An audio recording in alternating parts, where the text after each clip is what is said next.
constante y su decisión en el tema de infancia, de niños y de niñas, sino particularmente para que se esté preparando precisamente para la gran conferencia y que haya escogido un tema tan importante, tan nuestro, tan mexicano como es el de la migración, tanto interna, que por ahí algunas se han especializado en esos temas también, como la que tiene que ver con los procesos migratorios de un país hacia otro.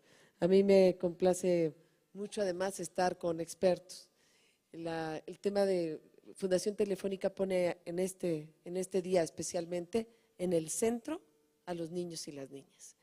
Y eso es fundamental, porque a veces hemos tocado el tema migración, a veces tocamos el tema de trata de personas, pero no hemos puesto en el centro a los niños y a las niñas y no los hemos hecho lo suficientemente visibles hacia las políticas públicas, hacia las autoridades, hacia las organizaciones sociales. Quienes me acompañan en esta mesa, especialmente algunas que han sido académicas en el tema de niños y niñas, nos acompañan ahora para poner en el centro del tema de trata y de migración a la infancia, a los niños y a las niñas. Entonces, más allá del delito, del tipo del delito, más allá del fenómeno migratorio, nos vamos a centrar en el tema de niños y niñas en este tema migratorio. Me da mucho gusto además iniciar con un video que se llama Esclavos Invisibles y lo presenta del Pan American Development Foundation, Valerie Bellande. Le voy a pedir que venga para acá y nos los presente. Si quieres usa no sé si está funcionando. Adelante, Valerie, muchísimas gracias. Ok, gracias. Ok, perfecto, gracias. El video es parte de un proyecto que hemos hecho durante los 2 últimos años. En 2010, la Fundación Panamericana para el Desarrollo, la Fundación Telefónica, MTV, el Departamento de Estados de los Estados Unidos, actores de la sociedad civil como el Colectivo contra la Trata de Personas y Fundación Cinépolis desarrollaron la Alianza Multisectorial para reducir la trata de personas en México. En dicha línea se establecieron 3 objetivos principales para contribuir a la prevención de la trata de personas en México. Los 3 objetivos fueron, primero, desarrollar una alianza multisectorial que apoye los esfuerzos del gobierno mexicano, de organismos como la Comisión Nacional de Derechos Humanos, el sector privado y la sociedad civil en contra de la trata de personas. También fortalecer las organizaciones de la sociedad civil en su lucha contra la problemática. El tercer objetivo fue promover el crecimiento del conocimiento de la población mexicana, particularmente los niños y los jóvenes, sobre el trabajo infantil y la trata de personas. El proyecto ha dado lugar a la formación de esta alianza multisectorial, a actividades eficaces de intervención directa con la sociedad civil mexicana, en colaboración también con el programa de Telefónica, el programa Pro Niño, y una estrategia de comunicación titulada Tu Voz, la Alianza contra la Trata de Personas en México. Esta estrategia de comunicación ha creado conciencia sobre la trata de personas en México, alcanzado una audiencia de más de 8 millones de mexicanos en los últimos 2 años. En colaboración con MTV y MTV Exit y como parte de la estrategia de comunicación, hemos producido un documental animado sobre la trata de jóvenes en México. El documental tiene cuatro historias de jóvenes que fueron víctimas de la trata. El documental animado tiene contenido de un documental originalmente producido por MTV, UNICEF, Misión México y Camino a Casa. La idea fue desarrollar un producto con el cual los jóvenes pueden relacionarse con facilidad. Los productos animados, incluyendo el documental que vamos a ver, han tenido un gran éxito con el público joven en México. También tiene apertura y clausura del grupo de música urbana puertorriqueño Calle 13. Vamos a mostrar un clip, una de las 4 historias de Esclavos Invisibles, la versión animada. Gracias.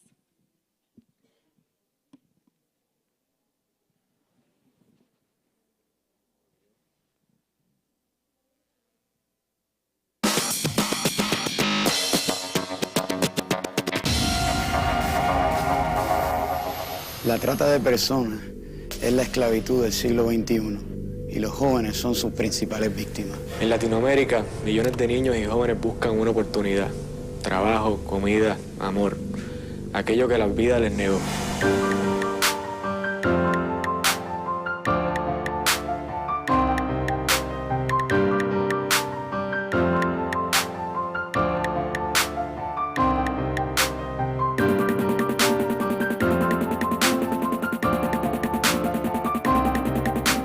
El trabajo de mi mamá era acostarse con hombres para tener dinero y mi mamá pues no tuvo de otra más que rentar una habitación para nosotros, una habitación donde no teníamos ni cama ni mesa, nada, dormíamos en el piso con unas cobijas. Cuando mi mamá regresaba, si algo malo pasaba, si la casa no estaba limpia o si mis hermanos lloraban por algo, el mayor ahí entonces era yo y siempre me regresaba y me golpeaba a mí. Me pegaba con lo que encontrara, con tubos, con cables, me pateaba. Llegó un momento en que yo ya tenía mucho miedo. Me mandó al mercado, se me hizo muy tarde y ya no quise regresar. En ese entonces acaba de cumplir 8 años. Estamos en la estación de la ciudad de Wixla, la estación del tren. Y por las noches aquí es donde yo solía dormir, así como están ellos ahorita, nada más buscando cajas de cartón. En ese pedacito donde está techado, no cae agua, ahí me quedé acostado y me dormí. Llegó un niño que andaba boleando zapatos. Yo estaba dormido y me despertó. Entonces yo me fui con él porque dijo que me iba a dar comida y que me podía quedar en su casa. Cuando yo llegué a la casa, el papá de los niños con los que yo iba a vivir ahora me dijo, aquí todos vivimos, pero todos tenemos que trabajar para comer. Entonces, si tú vas a vivir con nosotros, tienes que salir a trabajar. Acá hay una cajita de bolero y vas a salir a trabajar. Y me vas a traer 50 pesos todos los días.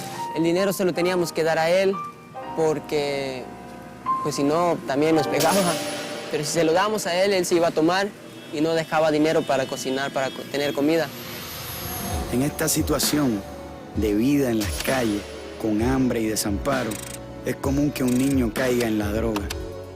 Eso mismo le ocurrió a José, que se hizo adicto a los inhalantes y así fue blanco fácil de los tratantes.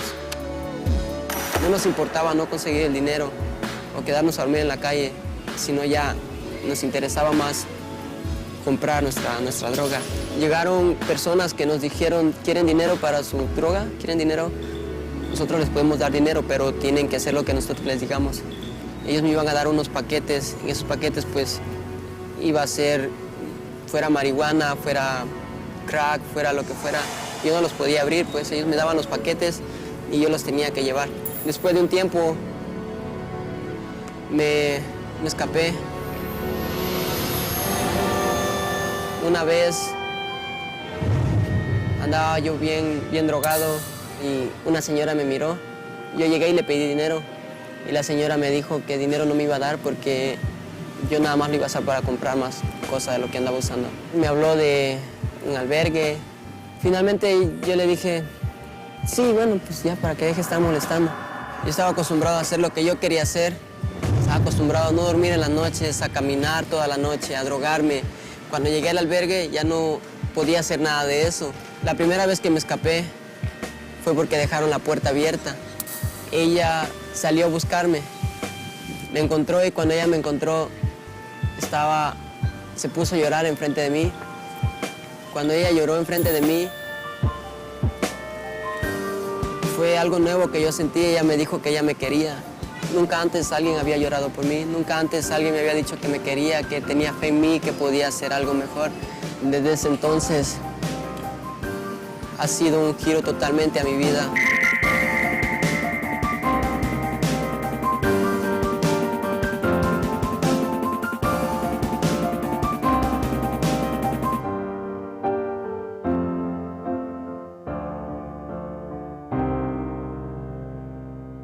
La trata y la explotación son una realidad. Te puede pasar a ti. Infórmate, háblalo con tus amigos, sumémonos todos a esta lucha. Contamos contigo.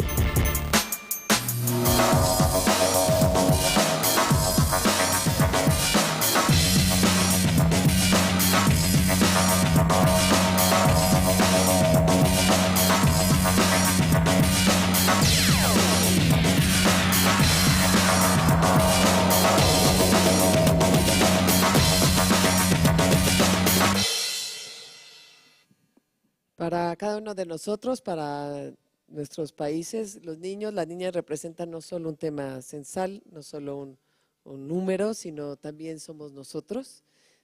Tienen rostros, tienen historias y nosotros tenemos que hacer de su historia que esté llena de posibilidades, llena de las mejores posibilidades de oportunidades.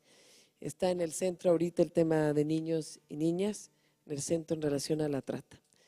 Y para cuidar las cosas hay que amarlas y para amarlas hay que conocerlas. Por eso me da mucho gusto que estén aquí expertos, expertas, expertos en este tema. Porque quizá muchas veces hemos tenido grandes esfuerzos pero pocos logros y lo que tenemos que hacer es informarnos cada vez más y mejor, sobre todo quienes estamos interesados en estos temas. Para mí es un gusto presentar a la primera panelista. Se llama Denise Velázquez Galarza, ella estudió en el TEC de Monterrey, estudios internacionales, tiene ahí su maestría, estuvo trabajando en el Instituto Nacional de Migración y pertenece a una organización internacional que se llama Organización Internacional para las Migraciones en México. Es una organización que me consta su trabajo, me constó en los últimos años su trabajo serio, un trabajo siempre informado con un enorme amor a México de esta organización internacional y que le agradezco mucho que esté aquí y que nos comparta precisamente parte de lo que conoce, porque le vamos a dar unos minutos nada más, les voy a poner tiempo, pero después con las preguntas se podrán extender en lo que quieran, en lo que ustedes deseen remarcarse. Muchísimas gracias, Denise Velázquez, adelante. Pues muchas gracias. Agradezco en primer lugar la invitación que nos hacen a la Organización Internacional para las Migraciones, la OIM, para participar en este importante foro que busca abordar unas de las problemáticas que tenemos en nuestro país, bueno, a nivel mundial y, bueno, en ese caso en nuestro país. Me da mucho gusto ver tanta presencia en este auditorio porque habla justamente del compromiso que se tiene, ¿no?, desde los diferentes sectores para combatir, erradicar el trabajo infantil y en ese caso vamos a hablar un poco más de la vinculación que tiene con el tema de trata de personas. El tema trataré de ser muy breve porque es muy poquito tiempo. El tema es trata con fines de explotación laboral en contextos de migración y en ese sentido es muy importante, me gustaría partir con la importancia que tiene resaltar el tema de la trata con fines de explotación laboral frente a la trata con fines de explotación sexual. Cuando hablamos de trata de personas, normalmente nuestros referentes automáticamente, ¿no?, trata con fines de explotación sexual y por ende muchas veces también nada más nos limitamos a pensar que son las mujeres.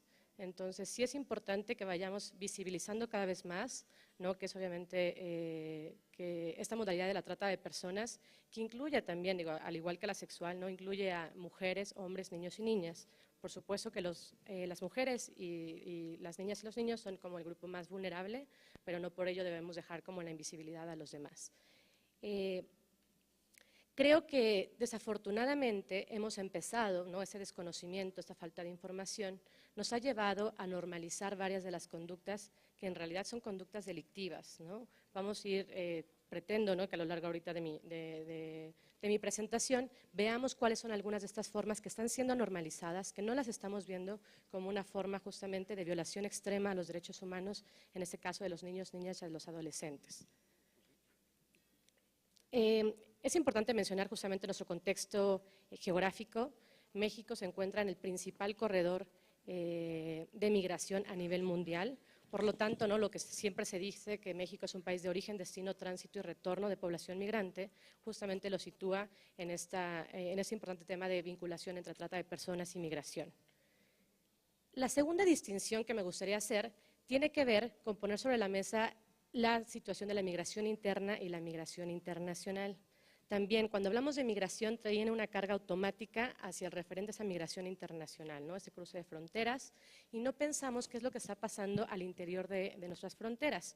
Y por lo tanto, esto deja la invisibilidad, ¿no?, en ese caso, a los niños, niñas y adolescentes mexicanos que están siendo explotados laboralmente dentro de nuestro país y que no hay necesidad de que estén cruzando una frontera, ¿no?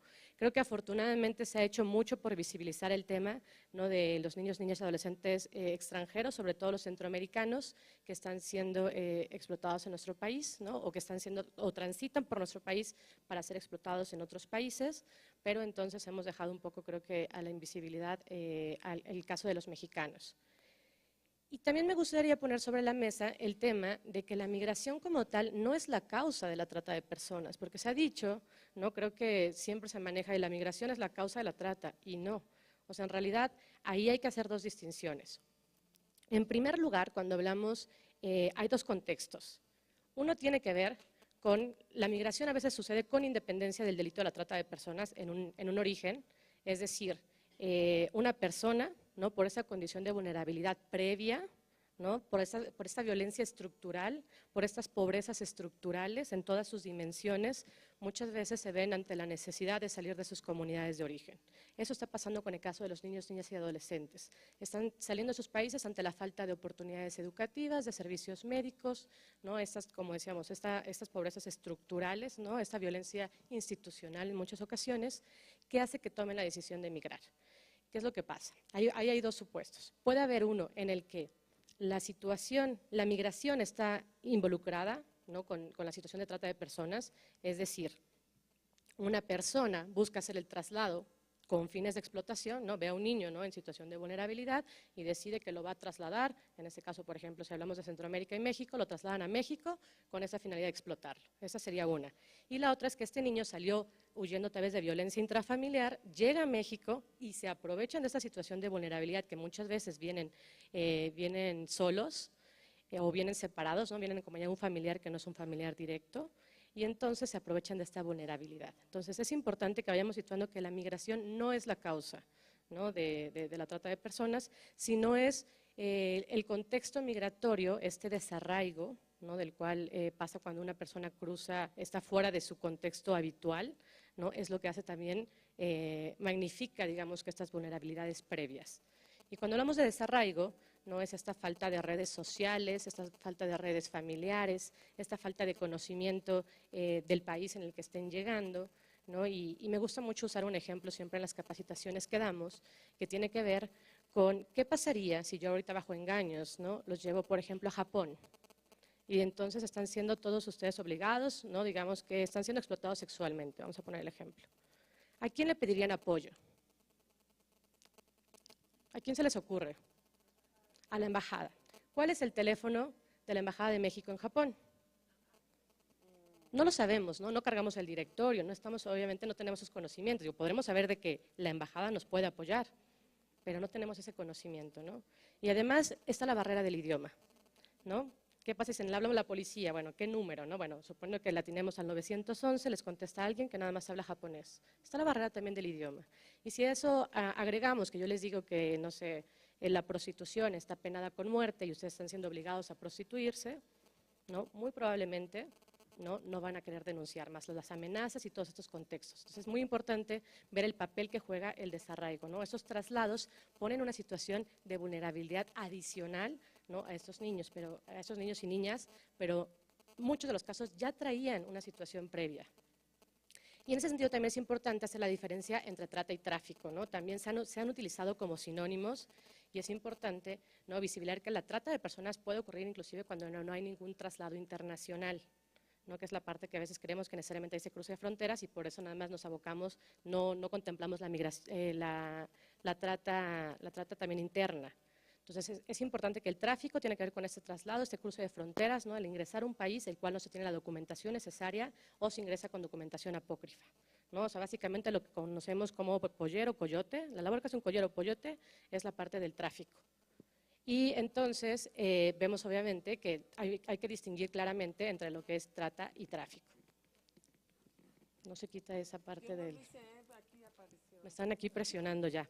Les quiero compartir un poco la experiencia que hemos tenido como Organización Internacional para las Migraciones en casos de asistencia. Son unas de los datos. Ya hablábamos de la carencia de estadísticas, no tenemos una dimensión exacta de cuántas personas están siendo victimizadas a nivel mundial, menos en nuestro país también. Entonces, estos datos no son representativos de la realidad nacional, pero nos ayudan a ver un poquito los contextos, ¿no? Vemos que les han apoyado víctimas de diferentes nacionalidades. La principal ha sido guatemalteca, seguido por la nacionalidad hondureña, obviamente por esta cuestión geográfica que también les hablaba. Pero no por esta cuestión geográfica, hemos tenido casos también de, por ejemplo, personas que provienen de Japón, de Congo, ¿no? De diversos países, que entonces nos habla de esta diversidad de nacionalidades y de perfiles de las víctimas. Y esos son los rangos de edades. Los rangos de edades van desde los 0 años, lo que es bastante alarmante, ¿no? Es decir, que bebés están siendo explotados hasta los 60 años. Y bueno, el pico mayor entre los 13 y 17 años, lo cual nos lleva a replantear entonces las políticas públicas que estamos haciendo para prevenir la trata de personas en ese sector en particular y las medidas de protección y asistencia que se le están dando a las víctimas cuando ya están en una situación de explotación. El 80% de los casos que hemos asistido implicaron migración internacional, el 20% ha sido de migración interna. El 80% también de estos casos, los destinos de explotación ha sido sobre todo el sureste, ¿no? Hacemos este énfasis en esta cuestión geográfica, que ha sido Chiapas, Tabasco, Veracruz o el Distrito Federal. En el 81% no contaban con los documentos durante la fase de ingreso o traslado. El 15% sí tenía documentos, pero a la mitad de ellos tenían esta retención de documentos, de las cuales normalmente es de los mecanismos de control, y el 4% tenía documentos apócrifos. El 60% de los casos fueron trata con fines de explotación laboral y alrededor del 50% de todos los casos asistidos fueron niños, niñas y adolescentes indígenas de origen guatemalteco, ¿no? Entonces, esto nos hace un llamado, una alerta para decir qué está pasando y una identificación, es decir, por qué están saliendo entonces estos niños de comunidades indígenas, ¿no? En este caso en Guatemala, y por qué están siendo traídos con fines de explotación a nuestro país. Como tengo poco tiempo, me salto la pasada. Y entonces las principales formas de explotación que se han identificado ha sido la mendicidad forzada o ventas callejeras, y esto nos habla de la normalización. Cuando vamos en la calle no nos cuestionamos si una persona ahí está siendo obligada, ya lo vemos como parte del paisaje urbano, ¿no? Y entonces toda esta parte de los canguritos, los llamados canguritos que bueno, venden los dulces sobre todo en Chiapas, en Tapachulas, las actividades de los boleros, las ventas de flores, los limpiaparabrisas, y esto nos habla de lo que, como se mencionaba hace rato, de todas las cuestiones de trabajo informal, ¿no? Entonces es un trabajo informal, por lo tanto digo, no regulado, y entonces esta participación de los niños en estas actividades, ¿no? Implica una vulneración adicional a todos sus derechos y a las condiciones bajo las cuales trabajan. La otra tiene que ver con el servicio doméstico, que principalmente se emplea a lo que son, bueno, son niñas, ¿no? Y adolescentes. Cada vez se está viendo una tendencia a ir bajando y reduciendo las edades. Es muy común que se vea niñas, por ejemplo, que mientras más chiquitas y pues, las vas haciendo a tu manera, ¿no? Son comentarios que escuchamos en el día a día, lo cual es bastante grave. Y nada más por último, porque ya se me acabó el tiempo, tiene que ver también la parte del reclutamiento, ¿no? Las actividades de reclutamiento del crimen organizado. Los niños están siendo utilizados, ¿no? Como lo que comúnmente se conoce como mulas, ¿no? Ese traslado de drogas que veíamos en el video de PADF, ¿no? O la parte también de halconeo, ¿no? Que es estos sectores de vigilancia, ¿no? Estas labores de vigilancia que hacen frente a estos grupos del crimen organizado. Y el trabajo agrícola se lo voy a dejar totalmente a Kim, que es la especialista, ¿no? Porque también ya se me acabó el tiempo. Pues muchas gracias.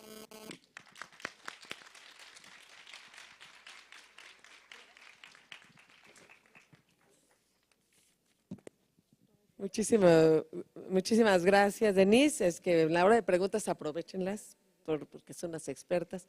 Yo quiero presentarles, tengo el gusto de presentarles a María Antonia Chávez Gutiérrez. Ella es licenciada en Psicología y maestra también en Psicología y doctorada en Educación Superior por la Universidad de Guadalajara. Es coordinadora de vinculación y extensión del Departamento de Desarrollo Social en el Centro Universitario de Ciencias Sociales y Humanidades de la Universidad de Guadalajara y presidenta del capítulo mexicano del Observatorio Latinoamericano sobre Trata y Tráfico de Personas desde el 2011, ¿verdad? Estás desde el 2011 presidiendo este Observatorio Latinoamericano y desde luego ha tenido muchas publicaciones, varias de ellas que tienen que ver con la trata, con la explotación sexual infantil. Muchísimas gracias, María Antonia. Bien, muchísimas gracias por la invitación. Afortunadamente, ya desde los foros anteriores han venido abordando algo que yo traía planeado, entonces creo que vamos a irle dando mucha fluidez a la extensa presentación que yo les tenía, ¿no? Para poder cumplir con el tiempo requerido. Bien, básicamente hablar de trabajo infantil les voy a hacer la invitación de que haremos un esfuerzo desde una fundamentación jurídica y conceptual a hablar de la trata laboral infantil. Básicamente, cuando hablamos de trabajo infantil, nos estamos situando en un tema como si asumiéramos y le diéramos validez a un concepto que no existe. O sea, hablar de trabajo infantil, automáticamente estamos hablando de explotación, estamos hablando de esclavitud, pero de pronto son como palabras que creíamos que ya estaban superadas y entonces seguimos dándole validez a un discurso que lo único que hace es fomentar el propio trabajo infantil. Entonces, lo que yo les voy a presentar ahora es un análisis de la trata del trabajo infantil en estos contextos de migración, primero analizando los factores contextuales que los propician, un poco de las bases jurídicas y factores socioculturales que lo reproducen y cómo poder transitar de un concepto del trabajo infantil hacia la trata en términos de explotación laboral. Y bueno, poder ubicar algunos lineamientos para la política pública pensando en qué podemos hacer. Básicamente, cuando hablamos de factores contextuales, pues obviamente lo que le hemos denominado el trabajo infantil es realmente una muestra de un error del sistema económico. Simplemente es una consecuencia de un modelo económico que no ha considerado la reproducción de la especie humana en términos de cumplimiento de derechos y de la suficiente evolución para garantizar un desarrollo óptimo del ser humano. Si nosotros partimos de ello, entonces vamos a hablar que hay una serie de contextos socioeconómicos y culturales que automáticamente lo están reproduciendo.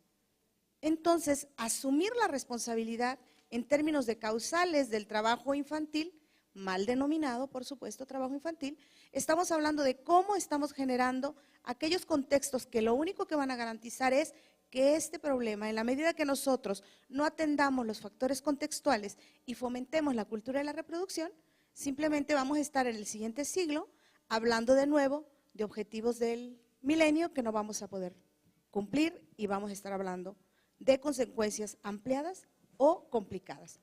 Entonces, hablar de pobreza, desempleo, falta de promoción del bienestar integral, desigualdades sociales, inequidad de oportunidades, sistemas de corrupción, tolerancia, permisividad e impunidad gubernamentales, donde el trabajo infantil, a pesar de que llega a ser una de las prioridades en las agendas gubernamentales, al final terminamos con los mismos números y los mismos términos y las mismas culpas de que no hicimos lo suficiente para garantizar los derechos de los niños en materia de explotación.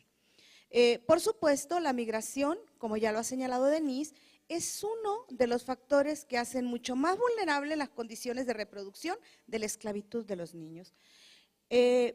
También hablamos de esta cultura adultocéntrica y de explotación de la infancia. ¿Quién de nosotros no estamos pensando cada vez que hay algún niño alrededor, que el niño, como es más rápido y es más ágil, nos puede hacer aquello que nosotros tendríamos que no lo hicieran?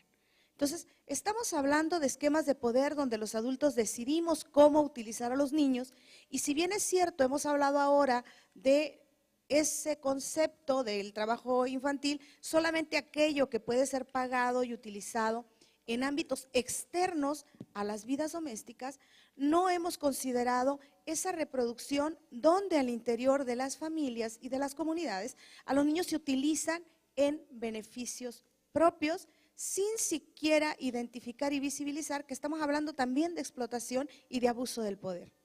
El analfabetismo, los niveles bajos de escolaridad, que si bien se señalaba hace un rato, es que no vamos a hablar de castigar a las personas que utilizan a los niños de esta manera porque, bueno, no lo sabían, sino que vamos a tratar de educarlas y de desarrollar pautas para que ellos salgan de esos contextos de explotación.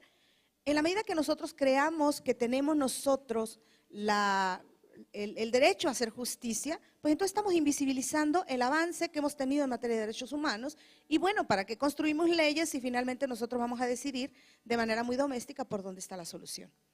También hablamos de los elementos de la discriminación de género, estamos hablando también de la violencia cotidiana, la violencia acostumbrada y bueno, básicamente ¿de qué manera entonces nosotros podemos ubicar que el contexto que tenemos en Latinoamérica, si bien hemos dicho que se representa el fenómeno en todos los países, pues bueno, lo que pasa es que padecemos los mismos condicionantes de la cuestión contextual. Cuando nosotros hablamos de qué entonces podemos nosotros visibilizar como explotación y trata laboral, yo les traigo aquí una serie de casos, que es lo que nosotros hemos encontrado en el trabajo de campo a lo largo del país, en los diferentes estados. Y bueno, yo les voy a hablar de esas cosas tan visibles que si cualquiera de ustedes visitara cada uno de los países, se diera cuenta. Encontramos en Chiapas niños que venden artesanía, niños chiapanecos que venden artesanías a lo largo de toda la Ribera Maya, donde de pronto a nosotros nos es mucho más fácil comprarle cualquier artesanía a estos niños que a cualquier persona adulta que la venda. Y esto, obviamente, los tratantes son astutos para las cuestiones de la comercialización y obviamente niños chiapanecos son trasladados a casas donde simplemente se les exige que salgan a trabajar, se les retribuye cierta cantidad de dinero, no la determinada por un trabajo en términos legales, y terminan agradecidos tanto los padres del niño como el propio niño porque él está haciendo el sustento de la familia. Obviamente todo esto, este fenómeno está completamente fuera de la ley. Igual niños oaxaqueños que son pasados con sus familias a las regiones agrícolas del país, generalmente oaxaqueños que trabajan en Sinaloa en la producción del tomate, del maíz y otro tipo de cereales, niños que por supuesto a estos espacios no llega a la escuela y que estos niños, aparte de ser explotados porque no les dan un salario directamente, sino a los padres, entonces son niños que se les están coartando sus derechos. Por otro lado, los niños campesinos que viven en comunidades ejidales en Sonora, donde los padres ahora con la tecnificación no todos pueden trabajar en el campo y son niños que de pronto salen a ver en qué se les ocupa por una mínima cantidad de dinero para poder ayudar al sustento familiar. Y es tan cotidiano y los padres se sienten orgullosos de que su hijo siente la responsabilidad ahora de asumir el sustento de la vida familiar. Los niños de las calles en las grandes ciudades, a pesar que de pronto aparecen y reaparecen y asumimos que ha disminuido el número, yo realmente me preocupo que instancias oficiales puedan dar este tipo de información cuando no podemos ni siquiera fundamentar desde dónde estamos sacando el dato. Sí, quienes trabajamos de manera directa, tanto en las organizaciones civiles como en los espacios académicos, nos damos cuenta que cada vez la menor oportunidad de espacios laborales, la baja de salarios en los espacios que ya se tenían de subempleo, realmente está haciendo que los niños cada vez más estén en espacios laborales, a lo mejor no de manera visible, sino que están ahora en otros espacios cerrados, ya lo señalaba Denise, incluso hasta reclutados para las cuestiones delictivas. Obviamente, los niños en el turismo sexual, en la servidumbre, en el trabajo doméstico y en todos los espacios que ustedes consideren que hay cualquier actividad laboral, vamos a encontrar niños. En la albañilería, en los restaurantes, en las taquerías, que si bien son niños que van con su papá, van con su mamá, el papá o la mamá son los dueños de los negocios, y entonces eso lo hace como más sencillo, o sea, no hay problema, no hay delito que perseguir, no hay situación en la que intervenir. Entonces es ampliar la mirada ahora y ubicar el marco jurídico y esos nuevos marcos jurídicos que nos dan los elementos para poderlo explicar ahora entonces con un mayor rigor en términos de ley. Y aparece ahora esta nueva ley general para prevenir los delitos en materia de trata y tráfico, de trata, porque no aborda el tráfico, de trata de personas para la protección y asistencia a las víctimas.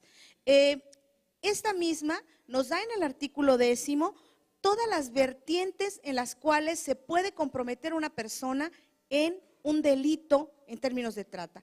Y bueno, va a ser trata cualquier acción o omisión dolosa donde las personas participen tanto en la captación, el enganche, el transporte, al transferir, retener, entregar, recibir o alojar a una o varias personas con fines de explotación. Y bueno, si nosotros tenemos tantos elementos, igual nos da una serie de tipos de trata en los cuales, por supuesto, aparece la trata de tipo laboral. Y aún así, hay algunos elementos de la trata que no aparecen y que tienen que ver con esa utilización del niño en términos de explotación laboral, como es la trata, que no está conceptualizada ni en esta ley, en espacios religiosos. Curiosamente me tocó asistir el domingo pasado a una misa donde se congratulaba la comunidad en la que se estaba dando esta misa de el ingreso de nuevos niños para ayudar a las labores de la iglesia, y donde les ponen específicamente su atuendo porque ellos van a colaborar con la misión. Sin embargo, estos niños tienen una serie de tareas, tienen unas exigencias que ellos deben de cumplir, y obviamente no hay ningún pago. Desde colaborar en la limpieza del espacio, en recolectar las limosnas, o sea, hay muchas cosas aún dentro de todas estas causales y tipos de trata que no están siendo determinadas. ¿Por qué? Porque simplemente tenemos una cultura que reproduce el que los niños son propiedad de los adultos y los adultos podemos imponerle cualquier tipo de actividad y no hay paga ni derecho que los pueda cubrir. Gracias.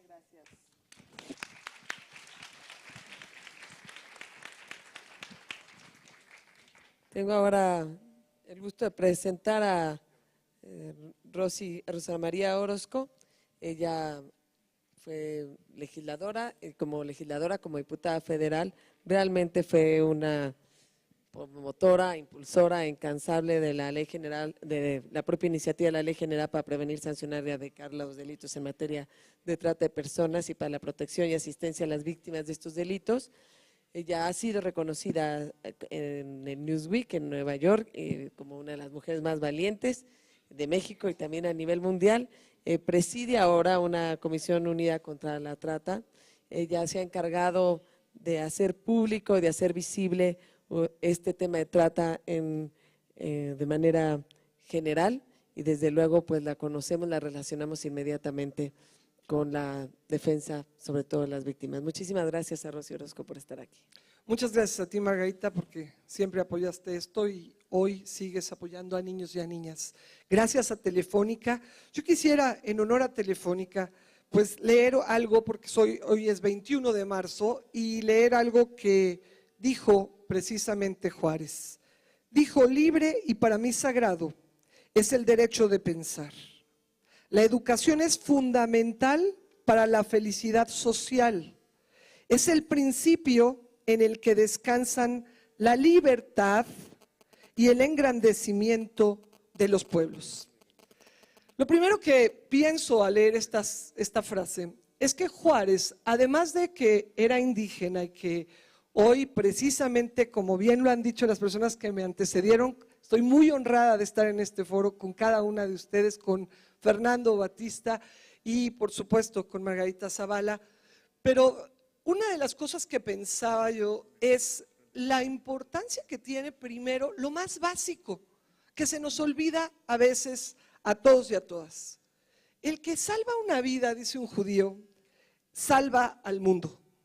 Y eso es realmente una frase que, pues cuando pensamos en Juárez, que era una persona indígena, y consideramos que el 45% de quienes sufren trata, en el caso de lo que yo he vivido en la propia experiencia, y no estoy hablando de una cifra oficial, sino de las víctimas que yo he conocido, es una cifra de un mundo muy pequeño, 130 sobrevivientes, pues 45% eran indígenas. Entonces pienso lo importante que es que hoy tenemos 3.6 millones de menores en México que, como bien decían anteriormente, pues no deberíamos decirle trabajo infantil, sino esclavitud. Niños y niñas que deberían de estar educándose, como decía Juárez, el principio en el que descansan, decía la educación es fundamental para la felicidad social.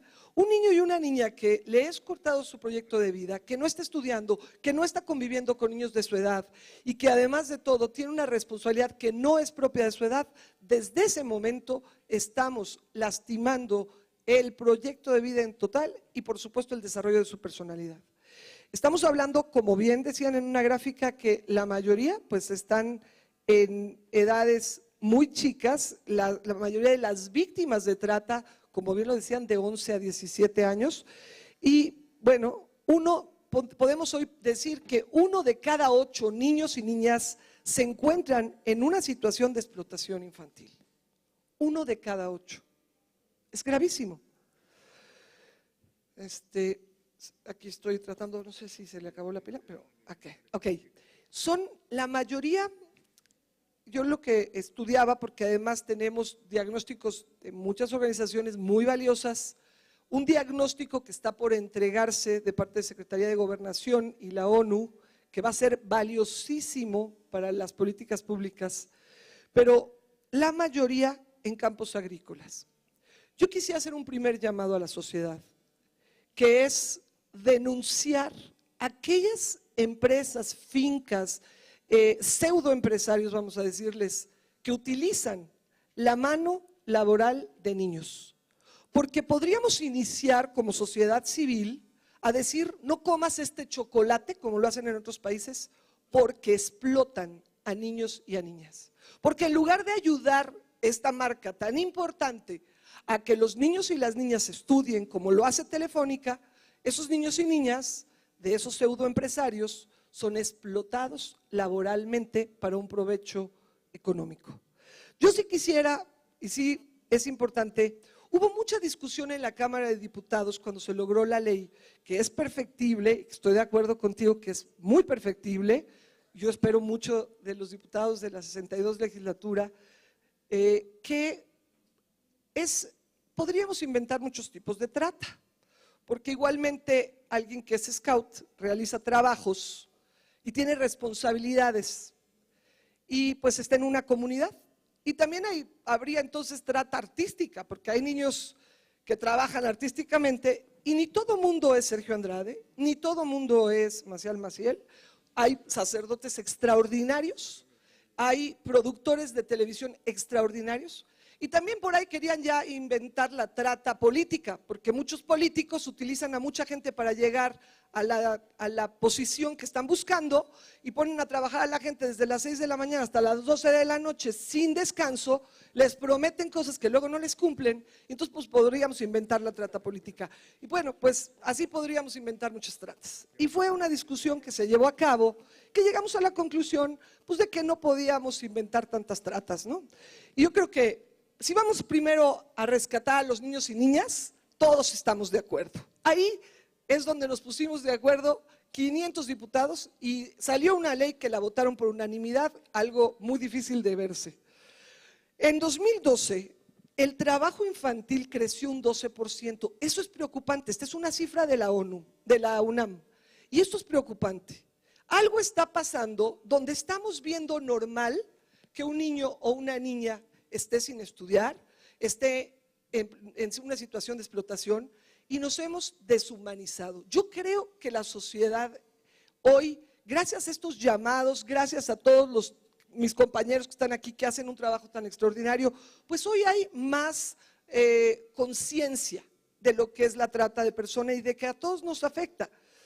Realmente quienes sufren explotación infantil, esto es lo que me preocupaba respecto al estudio, 42% trabajan y no estudian, 38% están en una situación inestable en la escuela y 20% están en una situación irregular en la escuela. Entonces, es muy grave que un niño o una niña no tenga lo que deben de tener todos los niños y las niñas, el acceso total a una educación para tener un mejor país. Las peores formas de esclavitud, como ya lo decían mis compañeros, es esclavitud, obviamente trata de personas y servidumbre. Muchísimas niñas que son traídas a las ciudades y conocí el caso de una de ellas que la trajeron de Oaxaca, es un caso que está en impunidad, la señora de Huixquilucan la estuvo explotando 4 años, la tuvo encerrada, la golpeaba, el hijo mayor la violaba y pues ya denunció, todavía no tenemos justicia, la rescató alguien humano, alguien que vio la belleza de esa niña indígena que apenas hablaba español. Fue un vigilante de esa colonia quien vio en ese rostro, el rostro de alguien que sufría. Y esa persona que pudo rescatar a esa niña, hoy está casado con ella. Y es una historia hermosa, pero seguimos buscando la justicia para esa niña. Hay muchísimos niños y niñas que están además intoxicándose con los pesticidas y los fertilizantes. Por eso repito, denunciemos y digamos con nombre y apellido los pseudoempresarios y digamos también las marcas de quienes utilizan la mano infantil, para que todos y todas nos comprometamos con no comprar esos productos. Eso sería el primer paso, y apoyar a organizaciones que les dan estudios como lo que está haciendo en Colombia. Estuve leyendo todo lo que está haciendo Fundación Telefónica en Colombia y me pareció maravilloso. También, pues, todos los niños y niñas, por ejemplo, Tenancingo Tlaxcala, es justamente niños y niñas los que avisan cuando tratamos de ir a conocer el fenómeno en Tenancingo, donde niños de 5 años dicen, yo de grande quiero ser padrote. Y los niños y las niñas, y me ha tocado oírlo, a mí me tocó oír a un niño decirlo, no me lo platicaron, no es teoría. Otra de las cosas más graves es la pornografía infantil. Hoy somos el segundo productor de pornografía infantil. Y quiero decirles, y valdría la pena que nos ayuden, este es el segundo llamado que hago. La ley que logramos los 500 diputados de la 61 legislatura logró que se castigue al consumidor. Y entonces quien baja pornografía infantil y tiene almacenada en su computadora, hoy va a la cárcel. Y hoy ya FEBINTRA está detrás de 80 casos, averiguaciones previas de gente que estuvo participando en lo que es el caso Girasol y que bajaron a sus computadoras, y vale la pena decírselo a nuestros hijos, porque a lo mejor alguien hace la payasada de mandarse un video, de mandarse una foto, hoy es cárcel. 2 a 40 años es lo que castiga la ley. Los pequeños pues son enganchados, por ejemplo, para ser halcones, son enganchados para ser también pornografía infantil o trabajo en la calle como mendicidad. Son pues realmente los más desprotegidos, los que viajan solos, los que viajan con sus hermanos o también con su madre, también sufren mucho. Yo quisiera decirles por último que quien realmente esté aquí con el corazón, como de veras hay personas aquí que lo han demostrado por toda la vida, ¿no? Por los niños y las niñas, debemos de estar atentos de veras a lo que está sufriendo el ser humano. Considerar que el ser humano es lo más importante que tiene nuestra nación y los niños y las niñas más que nadie. Y pensar en esta historia es muy importante. El granjero Fleming en Inglaterra es una historia real. Un día escuchó precisamente a un niño que se estaba ahogando en un pantano. Corrió a rescatarlo y cuando ya logró contactar a su familia, resultó que era el ministro de Hacienda de allá de Gran Bretaña quien salvaba, él había salvado al hijo del ministro de Hacienda, le trató de pagar por ello. Y él dijo, no, la vida de un ser humano no se puede pagar con dinero. Y entonces el ministro conmovido le ofreció que por favor le permitiera pagarle la educación a ese niño en el mismo nivel de vida que su hijo iba a tener. Y entonces este chico que creció y llegó a la universidad fue al Hospital St. Mary, donde estudió medicina y se convirtió ni más ni menos en el doctor Alexander Fleming, quien ha salvado tu vida, quien ha salvado la mía, la de nuestros hijos. ¿Y qué creen? Todavía el chico que se estaba ahogando en el pantano volvió a enfermar de pulmonía. Fue el doctor Fleming quien salvó su vida.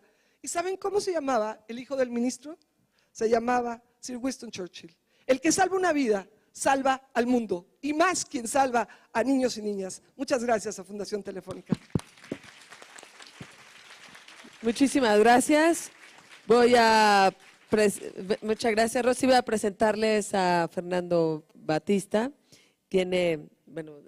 Perdón por la ventaneada, pero al ratito va a tener que irse. Entonces le he pedido a él que inicie ahorita su presentación. Es maestro de Ciencias Jurídicas por la Universidad de Navarra, licenciado en Derecho por el ITAM, trabajado en la Suprema Corte de Justicia, en la Secretaría de Seguridad Pública, y desde luego lo he visto su trabajo constante en la Comisión Nacional de Derechos Humanos, donde tuve la oportunidad de conocerlo. Hoy tenemos el gusto además de que sea el 5º visitador general de la Comisión Nacional de Derechos Humanos. Es que muchísimas gracias, Fernando. Adelante. Al contrario, muchas gracias, Margarita. Suplico que esta primer parte que es de agradecimientos no me lo tomen a cuenta de tiempo, porque ya estuve viendo cómo tratar de acortar la presentación. No puedo dejar de agradecer a la Fundación Telefónica la invitación a la Comisión Nacional de los Derechos Humanos a participar en este tan importante encuentro internacional. Por supuesto, también es un gran honor para mí participar en este panel con tantas mujeres tan distinguidas, todas defensoras de los derechos humanos y especialmente de población en especial situación de vulnerabilidad. Es de verdad para mí un honor, Margarita, Rosy, Tony, Denise, Kim, y una disculpa, Kim, yo quería dejar que hablaran las damas primero, pero tengo que salir por cuestiones de trabajo, precisamente por estos temas tenemos que seguir trabajando. Ahora sí puede correr el tiempo. Para la comisión, desde luego, el tema de erradicar la trata de personas es un tema prioritario y es un tema que afecta a los sectores más vulnerables de la población. En especial, sabemos que afecta, y se ha dicho en este panel, a niñas, a niños, adolescentes, a mujeres principalmente y sobre todo a personas migrantes. Cuando estos factores de vulnerabilidad confluyen en una misma persona, como es el caso de las niñas, de los niños migrantes, el riesgo evidentemente y de manera notable se incrementa. Atendiendo a los sujetos involucrados en la trata de personas, en la Comisión Nacional hemos identificado diversos factores que propician este delito. Por una parte, en relación con la víctima y con la víctima potencial de este delito, es decir, todos quienes podemos resultar de alguna u otra forma víctimas del delito de la trata de personas, algunos de los factores principales de incidencia en materia de la trata de personas que podemos señalar son la pobreza, la marginación, el desempleo, la falta de escolaridad, la desintegración familiar o la disfunción familiar, la baja tasa de matriculación escolar. Por supuesto, un tema y que se toca específicamente en este panel es el tema de la situación migratoria, es decir, la población migrante es una población en especial situación de vulnerabilidad, específicamente en materia de la trata de personas. Todos estos factores que les acabo de mencionar podemos llamarles como factores externos, tienen un carácter macrocontextual, pero también hay factores y debemos considerar factores internos o individuales, y valdría la pena discutir eso, como son los temas relacionados con las adicciones, con los trastornos psicogénicos, la baja autoestima, temas de depresión, ocasionados por diversos factores como la violencia física, por ejemplo, en algunos supuestos. En relación con los tratantes, creo que ya son como tres, en relación con los tratantes, entre los factores de incidencia que podemos señalar y que trataré uno de ellos principalmente, y que generan o propician la trata de personas se encuentran la corrupción, la impunidad, prácticas administrativas deficientes, expansión de organizaciones delincuenciales, el pandillerismo, el reclutamiento activo para la prostitución, incluso en supuestos, y aquí lo pueden comprobar las especialistas en la materia, casos en que los propios miembros de la familia son, Rosy menciona esta circunstancia, quienes propician este reclutamiento para la prostitución. Por lo que hace a otro de los actores que intervienen en la trata de personas, que es el cliente o el consumidor. El cliente explotador es el término correcto que debe emplearse, porque al hablar de consumidor, y eso lo diré un poco adelante, pues entraríamos en ese conflicto de léxico de precisamente esclavizar a las víctimas, es decir, tomarlas como si fueran cosas, ¿no? Que es precisamente lo que estamos buscando evitar. Pero tomando en consideración el cliente explotador, existen también factores de incidencia como es la mano de obra barata para la fabricación de productos y la prestación de servicios de bajo costo, la demanda de órganos y por supuesto la demanda de servicios sexuales. La temática de este foro hace énfasis en la trata de personas con fines de explotación sexual en el contexto de la migración. Y a este respecto me parece que se debe hacer particular énfasis en 3 factores. El primero, el que se refiere a la vulnerabilidad y factores de exclusión en los países de origen, que podemos llamar enfoque desde la perspectiva de la víctima. El segundo, que se refiere a la delincuencia e impunidad persistentes en nuestro país, que sería el enfoque desde el punto de vista de los tratantes, y finalmente la demanda de obra barata o gratuita, que es el enfoque desde el punto de vista del cliente explotador, o desde el punto de vista del consumo. Y me refiero al primer factor, la vulnerabilidad y los factores de expulsión en los países de origen. ¿Cuáles son los motivos de la migración?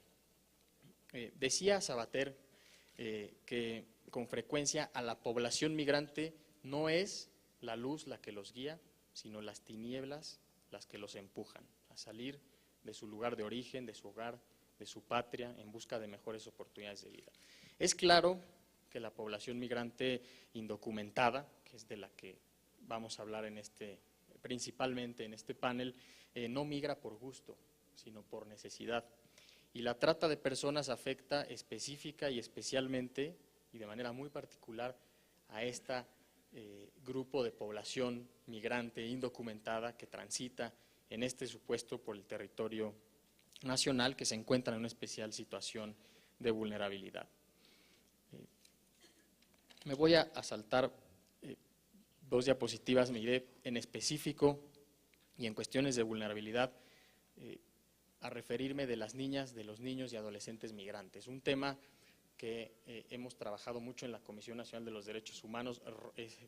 Margarita es testigo y la felicito porque trabajamos con el DIF nacional todo el tiempo que ella fungió como presidenta del DIF nacional en distintos foros y en trabajos ya muy concretos y muy puntuales en defensa de los derechos de las niñas y de los niños migrantes, que déjame decirte, Margarita, está dando frutos todo este trabajo que llevamos a cabo de manera conjunta, y muchas gracias y muchas felicidades. Y tenemos muy en claro que este especial grupo se encuentra en una doble o triple situación de riesgo. Primero, porque por su condición de migrantes, y segundo, por su condición de niñas y niños, que los hace víctimas fáciles de la delincuencia común y de la delincuencia organizada, desde luego de la delincuencia para fines de trata, ya sea laboral, sexual, y me referiría al tema laboral específicamente. Las niñas y los niños se ven obligados a salir de su entorno de protección, son arrojados a un contexto hostil, se ven en la necesidad de transitar en un país extraño, en muchas ocasiones no conocen el idioma del país. Señalaba, me parece que Denise, si mal no recuerdo, de la población indígena y del importante número de indígenas guatemaltecos que transitan por el territorio nacional y que resultan víctimas de la trata de personas, no hablan el idioma español, y esto, por eso hablaba yo de una doble o triple situación de vulnerabilidad, triple en este sentido. Un tema que debe preocuparnos, que preocupa al Ombudsman Nacional y nos ocupa, y también preocupó mucho en su momento, seguirá preocupándole, pero trabajó mucho ese tema Margarita, es el tema de la niñez migrante no acompañada. Según la Comisión Interamericana de Derechos Humanos, son cada vez más los niños que están comenzando a migrar por iniciativa propia, dejando atrás sus familias y costumbres en busca de mejores oportunidades.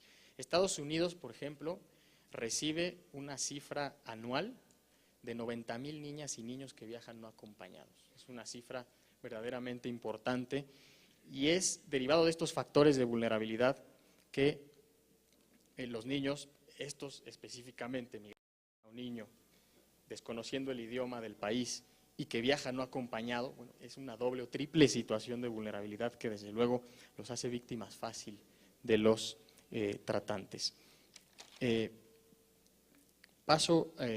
Voy a saltar porque ya me pusieron ahí 3 minutos, creo que están un poco estrictos con el tiempo, pero al siguiente factor de incidencia que se refiere al tema de la impunidad, que es un tema que también preocupa y ocupa mucho al Ombudsman Nacional. Las últimas cifras del INEGI relacionadas con los índices de impunidad en el país en materia de la comisión de cualquier delito, y lamentablemente el delito de la trata de personas no es la excepción. En su última encuesta del 2012 estima que para el 2011 únicamente 12.8% de los delitos cometidos en el país fue denunciado. Es decir, Del 100%, solamente el 12.8% las personas acudieron a denunciar ante el Ministerio Público. De este porcentaje, es decir, del 12.8%, solamente en el 65.5% se inició una averiguación previa. Es decir, de este 12% del 100, en 65% se inició una investigación ministerial. De manera que del total de los delitos cometidos, solamente se inició una averiguación previa en 8.4% de los casos. De ahí podemos derivar la que se ha denominado la cifra negra en materia de la comisión de delitos. Esto es, no podemos medir la comisión de un delito, la comisión del delito de trata, lo decía muy bien Tony.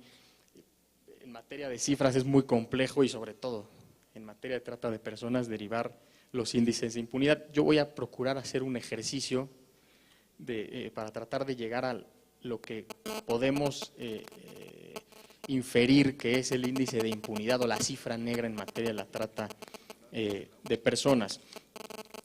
Miren ustedes, a nivel mundial, el número total de víctimas se estima, por eso lo digo, se estima, para que no me regañe después Tony, en 20.9 millones de víctimas de la trata de personas, de las cuales 31 millones se ubican, de las cuales de trata de personas, de las cuales menos de la mitad, 396, derivaron en una consignación y solamente 91, es decir, una de cada 10 averiguaciones previas derivaron en una sentencia condenatoria. ¿A qué voy? El número de averiguaciones previas es escaso, sin duda, pero lo que es más preocupante aún es que una vez consignadas las investigaciones, aunque sean pocas, es también mínimo el número de sentencias condenatorias que se dictan en cada caso. Y lo ha dicho el doctor Plasencia en muchos foros, en muchas ocasiones. La mejor medida para prevenir la comisión de los delitos es abatir los índices de impunidad. Si no se castiga a los responsables, difícilmente se va a poder generar política pública en materia preventiva y sobre todo confianza en las autoridades. No hay denuncias, ¿por qué? Porque la población no confiamos normalmente en las autoridades, especialmente en las autoridades procuradoras de justicia, más aún víctimas de un delito tan delicado como es el de la trata de personas. Y paso al tercer factor, me saltaré otras partes, voy a dejar la presentación, me tardé mucho en presentar en preparar algo muy técnico porque el foro a eso obliga y me parece muy interesante. Y responderé las preguntas por mail con muchísimo gusto y de manera personal. Y ya me refiero al tercer factor, que es la demanda de mano de obra barata o gratuita. Es una realidad que la demanda constituye el detonante de la trata de personas. El cliente explotador es el principal agente de movilización de todas las redes. Por lo tanto, toda política pública en materia de trata tiene que abarcar, sin lugar a dudas, este factor. ¿Por qué? Porque sin demanda no hay oferta. Si no hubiera consumo, no estaríamos aquí. No tendríamos que hablar de la trata de personas y en muchas ocasiones, y lo decía muy bien Rosy, esto es de manera inconsciente, es decir, con desconocimiento en muchas ocasiones. Se emplean con frecuencia, y les decía al principio, los términos cliente o consumidor. Sin embargo, ambos términos presentan inconvenientes. Por una parte, no reflejan la ilicitud de la conducta ni el hecho de que propician la explotación de las personas y por otra parte refuerzan, les decía, el estereotipo de entender a la víctima como mercancía o como bien de consumo. Por lo tanto, nos parece en la comisión que lo más adecuado o lo más apropiado, y así se habla en la ley reformada en la que participó activamente Rosy, de cliente explotador, ¿no? O se puede usar cualquier expresión análoga, ¿no? Bueno, atendiendo a las diversas formas de explotación, yo agregaría y finalizaría con algunas precisiones.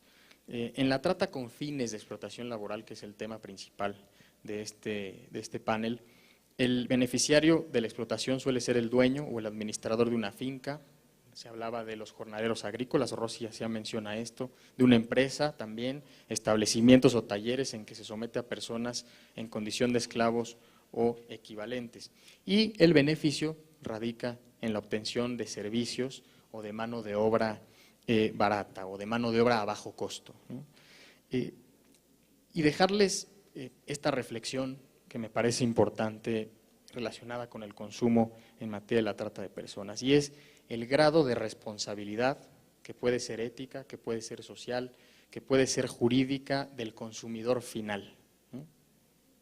Y esta reflexión, la respuesta relacionada con esta reflexión tiene que ver, y lo decíamos, con el nivel de conocimiento real o presumible en cada caso particular, de cada consumidor final, qué tanto sabe el cliente explotador que está formando parte de la cadena de un delito. Y esto es muy importante, y por eso felicitamos a Fundación Telefónica por eventos como este, por foros como este, que ayudan a visibilizar. Hablaba mucho de esta palabra, la decía mucho Denise, y es muy bueno eso, visibilizar el problema, saber que el consumo, abatiendo el consumo, se abate el problema. A manera de conclusión, no me pusieron time out y les agradezco, pero entiendo que ya terminó. Señalarles un dato importante de las recomendaciones, todas las recomendaciones que ha emitido la Comisión Nacional de los Derechos Humanos en materia de trata de personas, en todas se refieren a o están englobadas en el contexto de la migración, es decir, involucran personas migrantes. Este es un tema importante que nos dice algo, ¿no?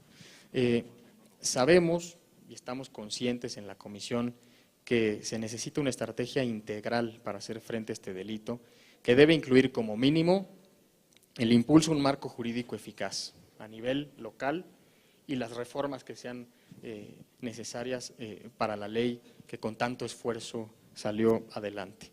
Segundo, la capacitación a funcionarios públicos. Hablábamos del tema de la impunidad. Es indispensable y en eso trabajamos día con día en la Comisión Nacional de los Derechos Humanos y apoyados de especialistas como los que me acompañan, las distinguidas damas que me acompañan en este panel. Capacitamos ministerios públicos, capacitamos servidores, jueces y magistrados, porque de lo contrario difícilmente, si no conocen el tipo, difícilmente pueden integrar una averiguación previa y dar resultados en materia de impunidad. Sensibilización en la materia de la sociedad civil, por ejemplo, en materia de consumo. Trabajar en materia de prevención del enganche, desalentar desde luego el consumo, fomentar la denuncia y buscar en todo caso abatir estos índices de impunidad. La prevención exige de manera urgente política pública, sobre todo que reduzca los factores de vulnerabilidad. Ya no hice mención, ya no me dio tiempo, a los factores de vulnerabilidad en las comunidades de origen, pero esto es fundamental. En la medida en que siga existiendo esos índices de pobreza, de marginación, por ejemplo, con nuestros vecinos de Centroamérica, pues esto obliga a las personas y a niñas y niños no acompañados a migrar, a transitar por nuestro país. Esto genera un factor de incidencia de la trata de personas derivado de la vulnerabilidad a la que se hayan expuesto. De manera que, ahora sí termino, es digno de celebrarse que nos encontremos discutiendo este tema en el marco de este cuarto encuentro internacional contra el trabajo infantil. Las acciones, y es importante que sea internacional porque las acciones a nivel nacional sin duda son necesarias, pero no son suficientes para erradicar el delito de la trata de personas, que normalmente es un delito del orden transnacional. De manera que se necesitan acciones coordinadas de todo el concierto de naciones, decirles que la mayoría han suscrito el protocolo de Palermo y por lo mismo la mayoría están obligados a elaborar política pública muy concreta en materia preventiva relacionado con la trata de personas. Agradezco mucho la atención de todas y todos ustedes, pero sobre todo agradezco su compromiso de trabajar para combatir la trata de personas. Muchas gracias. Muchas gracias a Fernando Batista. Ahora me da mucho gusto presentar a Kim Sánchez Saldaña. Ella es licenciada y bueno, también estudió la maestría y el doctorado en antropología en la Escuela Nacional de Antropología e Historia. Ya participó en el 98, a mí me parece muy importante señalarlo, participó en el 98 en el modelo de atención educativa a nivel primaria para niñas y niños jornaleros agrícolas. Desde ahí la declaramos especialista en el tema de jornaleros agrícolas. Y es muy interesante porque trae todo el tema de particularmente de migración interna y que es un tema además poco visto hasta por las organizaciones sociales. Ella también forma parte del grupo interdisciplinado sobre migración infantil, que está adscrito también con apoyo a la UNICEF. Es profesora de la Universidad profesora investigadora del Departamento de Antropología de la Universidad Autónoma del Estado de Morelos, y precisamente trabaja la línea de investigación en migración, jornaleros agrícolas y mercados de trabajo rural. Desde luego hay muchas publicaciones. Muchísimas gracias, Kim. Adelante. Muchas gracias y bueno, voy a tener que ir un poco rápido, pero desde luego agradezco a Telefónica la invitación y a los organizadores que han incorporado esta presentación, que es quizás la visión desde la academia, ¿no? Porque me acompañan y me siento muy honrada, gente que está trabajando desde el ámbito público y organismos internacionales. Entonces, bueno, aquí les comento un poco, como decía Margarita, se trata fundamentalmente de una especialidad que está englobada en mi interés sobre los mercados de trabajo rural y sobre los jornaleros agrícolas. Ya se ha comentado aquí, digamos, que el trabajo infantil es un capítulo muy importante justamente de esta trata, digamos, ¿no?, de esta situación en contextos migratorios, pero que se relaciona en particular con la demanda de necesidades fluctuantes de una agricultura comercial moderna y tecnificada que sigue dependiendo, sin embargo, de tareas manuales, sobre todo altamente intensivas de trabajo, por ejemplo, las cosechas, ¿no? Entonces, nosotros tenemos que tener aquí especialmente, como ya lo han mencionado anteriormente, tenemos que tener especial cuidado porque es algo que es especialmente poco visibilizado porque ocurre dentro de las fronteras nacionales y también es algo que ocurre justamente a la sombra de una serie de prejuicios, de una serie de falacias que hacen justamente necesaria una atención prioritaria por parte de los organismos públicos y la sociedad civil. Decimos que justamente, como se haya mencionado, hay una invisibilidad social, ese fue el nombre de uno de los primeros foros que hicimos con los compañeros del programa Infancia de UNICEF y la UAM, porque a primera vista no es un caso de trata de niños y niñas y adolescentes con fines de explotación laboral, ¿no? Tenemos aquí, digamos, una cuestión donde no hay rapto, no hay cooptación, es enganche, es reclutamiento, es autorreclutamiento, el transporte es un transporte propiciado por las empresas y vigilado incluso por la Secretaría de Trabajo. Se les da una vivienda temporal en los campos agrícolas o los que viajan por su cuenta, alquilan esto y hay un sistema de pago que es también, aun cuando no haya papeles, es un sistema de reconocimiento del trabajo. Esto es, sin embargo, una situación en la que tenemos nosotros que considerar que hay de todas maneras una vulnerabilidad y una obligatoriedad que deriva justamente de no tener otras oportunidades de trabajo, tanto de los niños como de sus familias. Entonces nosotros creemos que sí, efectivamente hay que pensar que estamos frente a un problema de entender justamente que hay una explotación laboral que tiene un carácter estructural, que las causas de la mercantilización del trabajo de niños, niñas, adolescentes están directamente relacionadas con las necesidades económicas y de sobrevivencia de las familias jornaleras, a la vez que con las estrategias productivas y de administración laboral de los empleadores que han hecho uso extensivo de esta mano de obra. Nosotros tenemos ya, digamos, una serie de datos, estos no son los más actuales, una encuesta que realizó el Programa Nacional de Jornaleros Agrícolas a fines de los 90, indicaba que 4 de cada 10 miembros de familias migrantes tenían menos de 14 años de edad, ¿no? Y sin embargo, una década después encontramos que la situación no ha variado mucho. De ahí, en un estudio realizado también por Cedesol y estimaciones que hacen la doctora Silvia Schmelkes y Marcela Ramírez, nos plantean que, digamos, 1/3 de los niños que acompañan a sus padres o que van, digamos, en estos sectores de jornaleros migrantes, tienen 14 años o menos, y que más de los niños y niñas entre 7 y 17 años trabajan en labores agrícolas. Nosotros ya lo han mencionado aquí, encontramos que el lugar en donde están empleados estos niños no son los reductos más primitivos, alejados, escondidos de regiones agrícolas, sino son generalmente más bien las zonas de gran explotación intensiva de capital, cultivos altamente tecnificados, sobre todo el noroeste del país, pero también hay en menor medida en estados intermedios. Esto es una reproducción que quizás se ve un poco borrosa, pero de un excelente producto, digamos, el trabajo del programa de jornaleros agrícolas sobre las rutas migratorias por las que transitan los jornaleros en nuestro país.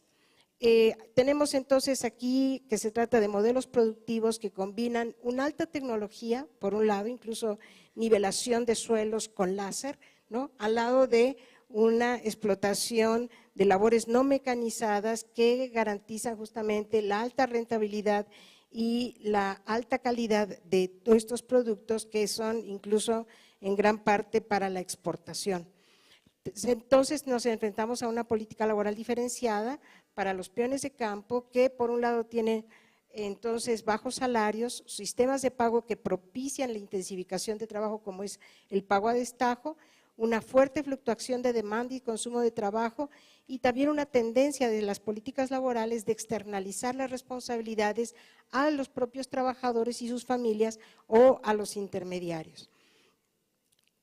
También ya se ha señalado aquí en las intervenciones que me precedieron que el perfil social de los jornaleros agrícolas se trata justamente de un perfil social que identifica regiones deprimidas, regiones con altos niveles de marginalidad, pero también regiones en donde el factor étnico es muy importante y entonces nos encontramos con un tipo, digamos, de explotación de trabajo que tiene varias facetas. Por un lado, los que trabajan directamente incorporados en labores agrícolas, en las cosechas, pero también encontramos los niños y niñas que están al pie de los surcos y que están de esta manera acompañando a sus padres, pero también siendo, por supuesto, expuestos a agroquímicos y a insolación y a toda una serie de riesgos del trabajo. También encontramos con frecuencia otros riesgos que están vinculados con esta permanencia en los surcos.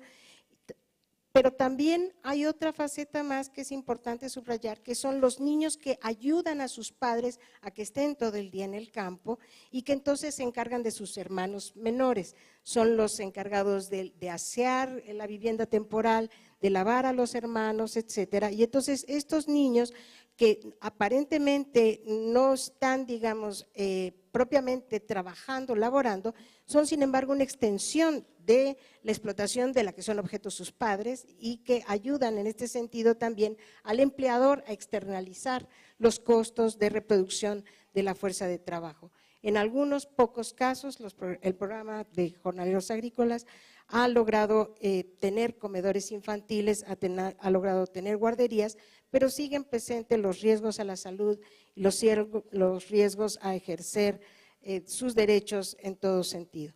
Entonces nosotros creemos que aquí, digamos, ya se han señalado, hay vacíos institucionales, falta de recursos, hay un retroceso en políticas sociales, pero también hay prejuicios culturales y también hay una criminalización de la pobreza que necesitamos erradicar para que realmente consigamos poder apuntar a esos empleadores como responsables, ¿verdad? Pero también impulsar políticas integrales que favorezcan justamente que dejen de ser invisibles.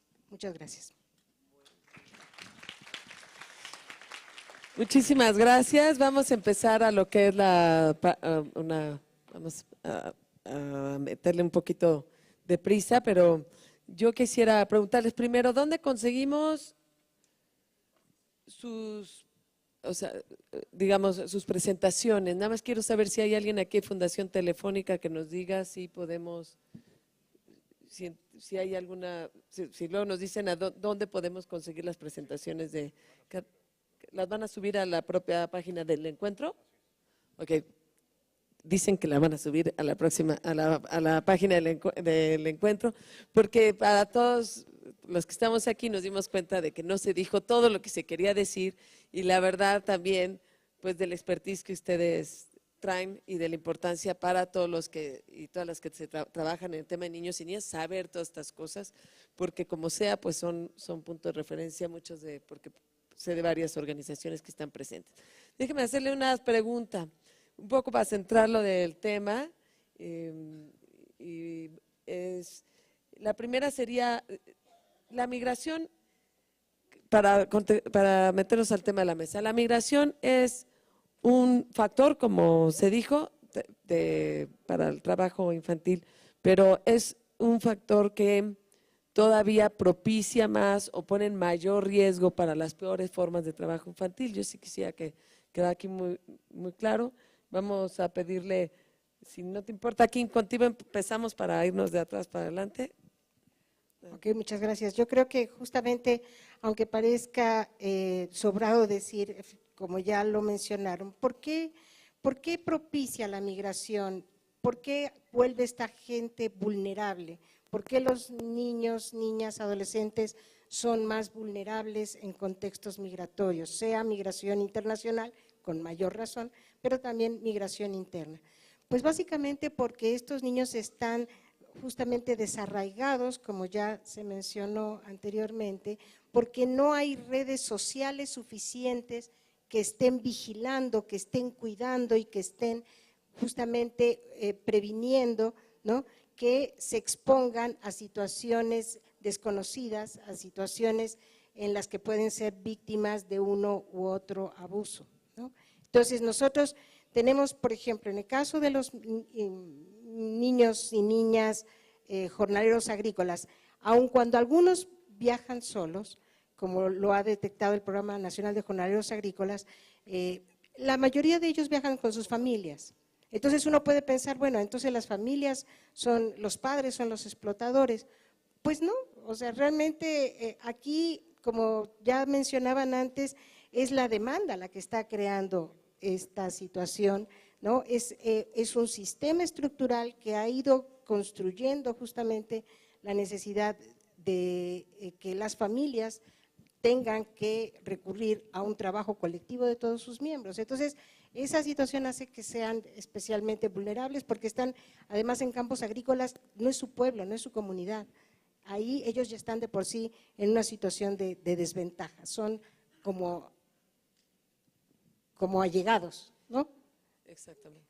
A mí me gustaría que Denise, que también contestara este tema precisamente por las posiciones que hicieron ponerlas a ustedes juntas. Entonces, adelante, Denise, muchas gracias. Bueno, adicionalmente a lo que ya comentaba Kim del desarraigo, creo que también la movilidad de esta población hace complicadas las estrategias tanto de atención como de prevención, ¿no?, y de persecución de estos delitos, ¿no? O sea, el hecho que un niño, por ejemplo, está siendo victimizado, no sé, pongamos el ejemplo en el caso de Chiapas, y después se ha movido a Oaxaca, ¿no?, y está en este constante movimiento, es muy difícil encontrar un programa, ¿no?, que sea acorde para reducir estas vulnerabilidades de las cuales hacíamos referencia, ¿no?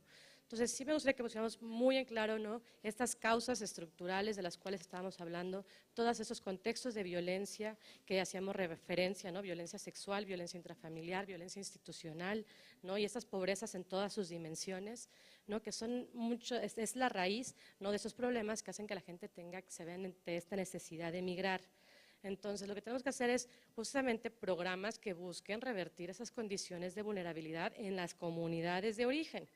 Pero como esta población ya está en movimiento, ese es uno de los grandes retos, ¿no? ¿Cómo entonces creas programas de arraigo comunitario, ¿no? Y en ese sentido, por ejemplo, en los casos que les ponía de los niños guatemaltecos identificados que salían de ciertas comunidades, digo en este caso el departamento de San Marcos, ¿no?, la OIM generó un programa tanto de arraigo, ¿no?, como también de reintegración, ¿no? Es decir, de qué manera les vamos a ofrecer ciertas condiciones que permita que entonces el niño no esté en riesgo de emigrar, no se encuentre ante todos esos retos y sobre todo para que pueda permanecer entonces en su comunidad, ¿no? Entonces tenemos que ir buscando esa estrategia. Y la otra tiene que ver con la vinculación de la trata de personas con otras actividades delictivas, ¿no? O sea, veíamos la vinculación decíamos que trata y tráfico son cuestiones diferentes, pero ambas son delitos, ¿no? Ambos son delitos, entonces, que también están vulnerando ciertos derechos, ¿no? Lo mismo pasa con el tema de secuestro de migrantes, ¿no? Que se ha hablado, pero no se ha dimensionado que es una forma también de trata de personas, porque muchas de estas personas que están siendo secuestradas, la finalidad es justamente engancharlas, ¿no? Para formar parte de las actividades delictivas o las alternativas que se les da esa explotación sexual laboral en diferentes dimensiones, ¿no? Entonces, esta interrelación en esos delitos, esta vulnerabilidad, el no conocer el país, que ya decíamos, y adicionalmente esa situación migratoria irregular, ¿no? De la cual se aprovechan los tratantes, y también cuestiones de corrupción de autoridades, ¿no? Y esas amenazas, y que nos lleva a esta parte de la impunidad que nos hacía referencia el quinto visitador, ¿no? ¿Por qué nos están denunciando esos delitos? Porque se saben que no tienen entonces una condición de estancia regular en el país, y entonces tienen este miedo a ir frente a las autoridades, ¿no? Entonces, esas es como un poco las cosas que… Muchísimas gracias. Bueno, me gustaría que Rosy Orozco nos explicara, porque es un tema, ahora sí que se nos fue el abogado, es un tema de información respecto de la ley que ella conoce, cómo hacer que las autoridades, que las personas sepan que existen esas leyes, que conozcan el Ministerio Público, cómo hacer una averiguación previa respecto a trata y no respecto de explotación nada más, ese tipo de cosas, cómo trabajar en México en ese tema, y en el tema, me gustaría que lo contextualizaras en el tema de migración. Claro que sí, Margarita.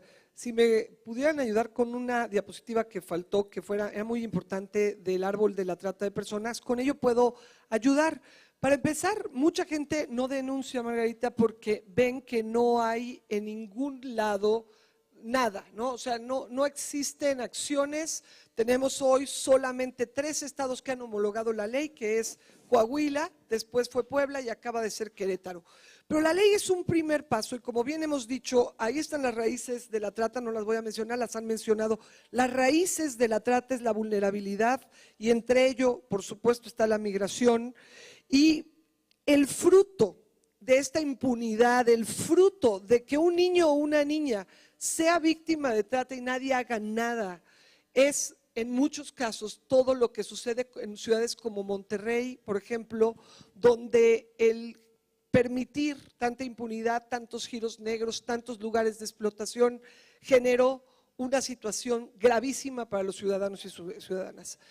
Creo que hay demasiadas cosas en las que se tiene que trabajar, y por eso la semana pasada inicié ir a los reclusorios. No lo van a creer, pero yo creo que se debe trabajar con las víctimas y con los victimarios. Y empecé la semana pasada en uno de los reclusorios, llegué temblando, creo que el tratante se asustó más, no podía creer verme ahí. Ha leído mi libro, Del cielo al infierno en un día, conoce la historia que habla de él, que es el caso de Marcela. Y lo que me impresionó, Margarita, es que la persona que va a ayudarme en ese reclusorio fue víctima y se convirtió en el famoso chacal de Coyoacán. Él es un hombre que hoy está casado con una psicóloga que lleva 22 años en la cárcel y que hoy es un terapeuta, pero me platicó que a la edad de 4 años él fue victimizado y empezó a trabajar en situación de calle en Garibaldi. A los 7 años que estaba en Garibaldi, lo llevaban a trabajar en las casas, lo bañaban, lo violaban, lo abusaban hasta los 15 años. Del año 1980 al año de 1990, nunca lo agarraron. Él tuvo 60 acusaciones de violación, fue un violador serial. Y quiero decirles que este hombre hoy ayuda a otros, es impresionante, es alguien que hoy tiene un trabajo de ayudar a otros. Pero es tan importante que denunciemos, que protejamos a los niños y a las niñas. A veces, de veras, tenemos que ser otros los ciudadanos que seamos valientes en hacer realmente lo que otros no hacen. A veces, como veo a muchas mujeres aquí, nos tenemos que convertir en mamás de otros niños y niñas para que realmente esto se resuelva. Y bueno, pueden… hacemosladiferencia.com, que es la página, porque a veces no confían en las autoridades. Los mismos niños y niñas te dicen fueron víctimas de las autoridades que debieron defenderles. Muchas gracias, Rosy. Yo voy a aprovechar una cosa aquí con Tony, que nos hizo una hincapié en una palabra de trabajo infantil, nos dejó a todos así como desagusto con la palabra, pero que si pudieras andar un poco más en el tema. Lo tocó también Denise cuando se convierten las cosas normales. Y sí me gustaría, porque a veces cuando vemos un caso extremo, pues sí nos queda muy claro que hay explotación infantil y que eso no se hace, pero este tema y le compras la artesanía, sí me gustaría ahondar en eso y en el propio cuidado del manejo de conceptos. Muchas gracias. Claro, igual le pediría, si nos ponen la presentación, obviamente apenas entraba yo a la fase de conceptos cuando se nos acabó el tiempo, ¿no? Ajá, bien, entonces nos vamos, por ahí viene el concepto de básicamente lo que es la explotación laboral y el concepto de trabajo infantil. Sí, entonces la idea es, en la medida en que nosotros nos hemos acostumbrado a que los niños están trabajando. María Antonia Chávez. Bien, nos hemos acostumbrado en esta cultura latinoamericana, donde los niños están al servicio de los adultos, en todos los sentidos, que de pronto no nos sorprende el que el niño esté en cualquier lado fuera de casa y conectado a una actividad que tiene que ver con ganancia, ya no digamos con actividades productivas, sino muchas veces son hasta reproductivas, ¿no? Pero es tan común y que estamos también acostumbrados a reaccionar con esa situación emocional.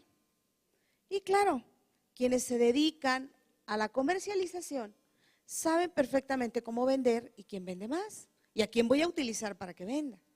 Entonces, en esa medida en que nosotros funcionamos en una lógica del mercado y que desafortunadamente en un ambiente en el cual ha predominado estas tendencias neoliberales para los modelos económicos en los países, eso que fue una tradición cultural donde los niños eran objetos de utilización para el mercado, creo que está más adelante, ¿sí? Por acá. Ok, bien.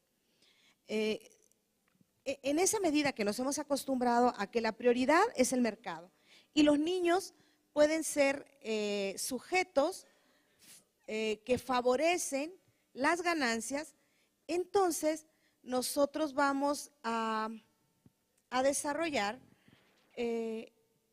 esa facilidad para utilizarlos, ¿no? Y nos hemos acostumbrado y es normal, incluso vemos cómo nos saldría más fácil mandar a un niño a hacer una actividad y le pagamos la mitad, incluso hasta en el trabajo doméstico. ¿Cuántas veces nosotros pasa un niño, le ayuda en algo y lo ponemos aunque sea a cortar las hojitas secas del jardín y nosotros creemos que lo estamos ayudando? Sí, decimos, no, pobre, pues algo tiene que hacer y que se lleve para sus cuadernos. Esta forma de naturalización entonces nos permite reproducirlo y lo reproducimos inconscientemente y lo hacemos todos. ¿Sí? Bien, si nosotros hablamos en este concepto de que el trabajo infantil, que bueno, yo les pediría que lo cambiemos por explotación infantil, trata infantil, es una violación de los derechos elementales de los niños y que es un concepto que trasciende al propio enfoque que nos propone la OIT, quien define el trabajo infantil como toda actividad económica llevada a cabo por personas menores de 15 años de edad, sin importar el estatus ocupacional. Dice, trabajo asalariado, trabajo independiente, trabajo familiar, no remunerado. Entonces, si hablamos, muchos de estos niños pueden estar o no en una actividad económica, pueden obtener o no beneficio económico a cambio. Y generalmente justificamos aquellas actividades laborales que desarrollan los infantes para la propia supervivencia o para el apoyo familiar. Decimos, bueno, es que no hay otra alternativa. Y hablamos sobre el trabajo de los niños jornaleros agrícolas, ¿no? Y también lo justificamos en términos de la famosa disciplina. Cuando yo trabajo de manera vivencial, yo hago talleres vivenciales de cómo nos tenemos que dar cuenta si fuimos o no víctimas de trata y explotación laboral infantil. Y no solamente laboral infantil, también de otro tipo de abusos o maltratos en la infancia. En cualquier tipo de contexto, si se habla de que 1 de cada 8 niños, decías, 1 de cada 8 niños tenía este proceso de ser víctima de la explotación. Yo les puedo hablar de esto trabajado con adultos, tratando de hacer un análisis retrospectivo de su vida. Casi el 100% encontraba algún tipo de maltrato, de abuso, de explotación en sus infancias. Esto todavía es mucho más grave, ¿sí?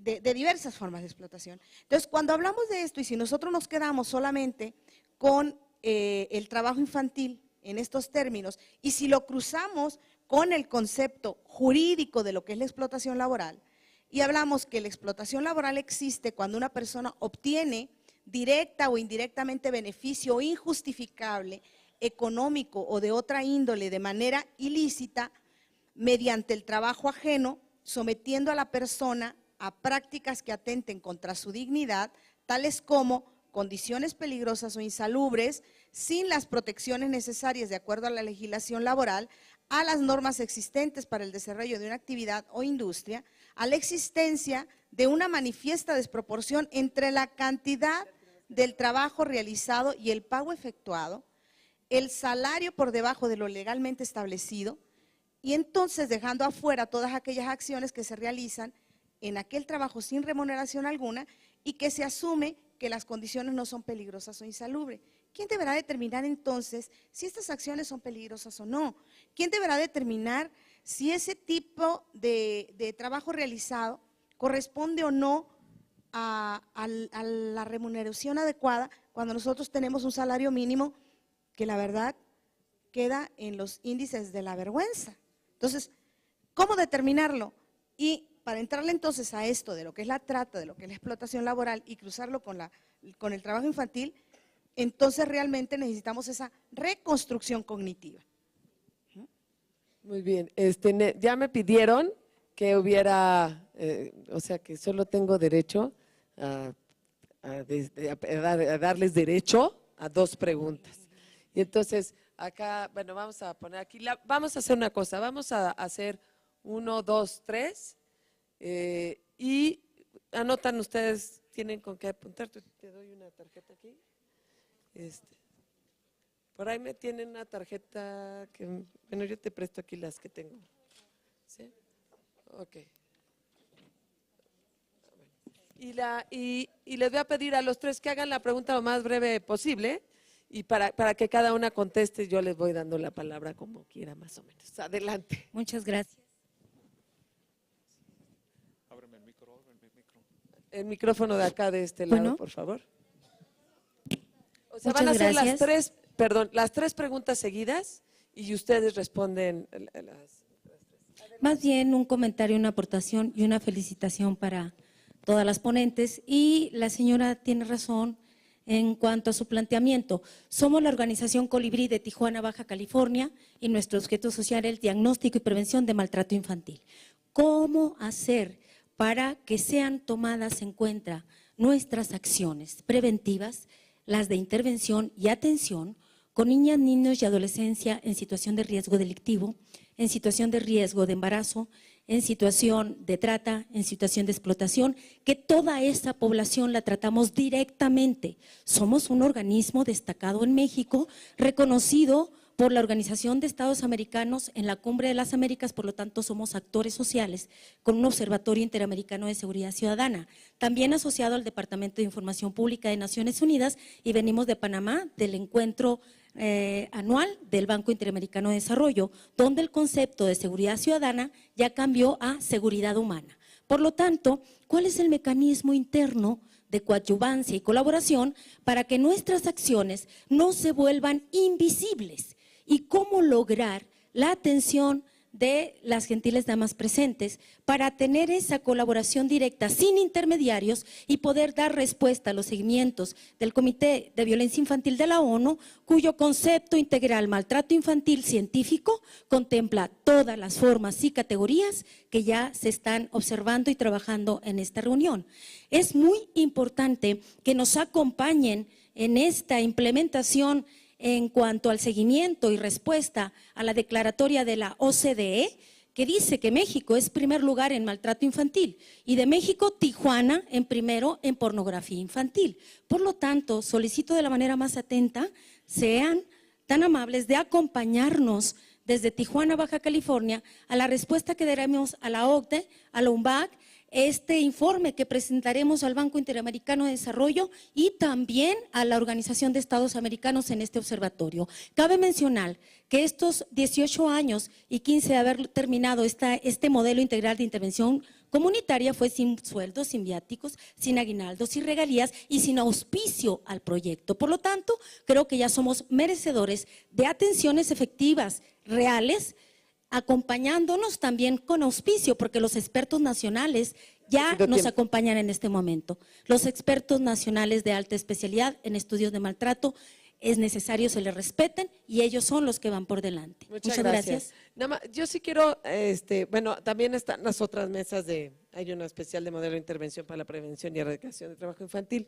y luego los voy a invitar justamente a que se incluso aquí va a ser la mesa temática políticas educativas y en el otro, hay otra mesa temática después del almuerzo que tiene que ver justamente con la prevención y trabajo infantil.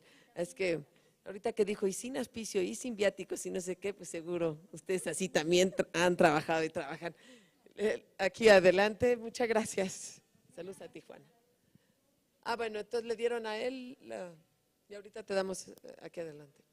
Adelante, perdón. Bueno, mi nombre es César Estrada. Gracias, y César. La pregunta es, sin olvidar que el fenómeno de la trata de personas es un fenómeno socioeconómico, en buena medida, no recuerdo a cuánto equivale en el mundo, ¿no?, el negocio de la trata de personas, pero según tengo entendido es el, creo, tercero más grande del mundo, ser más de, espero, o más bien creo, 25 mil millones de dólares, no sé, es una duda que tengo.